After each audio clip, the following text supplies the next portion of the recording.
To import a door list from an Excel sheet sent in CSV format by a dealer or a customer, we first set up Cabinet Pro or Door Pro to accept such a list.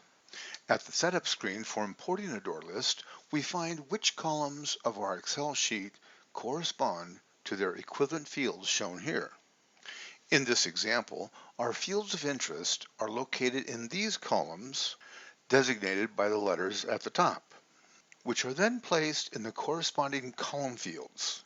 In addition, Cabinet Pro or Door Pro needs to know how many total columns exist in the data fields, which in this case is 9 since the letter I designates the ninth column. Notice that our data fields are shown here. Whatever information exists above these fields are ignored during the importing process. We also need to know the row where our data fields begin, which is row 13.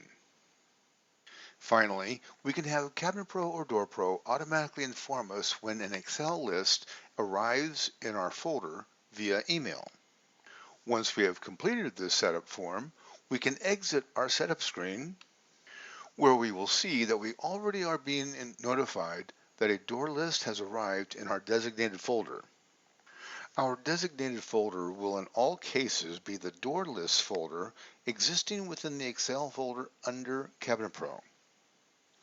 To process the Excel door list that has arrived, we access the Doors and Drawers order entry screen. We can then import the list of doors by pressing the Import button. Selecting the door list of our choice automatically make the doors on that list become part of our job very quickly. These doors are now ready to be processed for bidding, cutlass reports, and CNC without any further modification. And we can be confident that no additional human errors have been introduced by manually having to re-enter all of those doors into our job.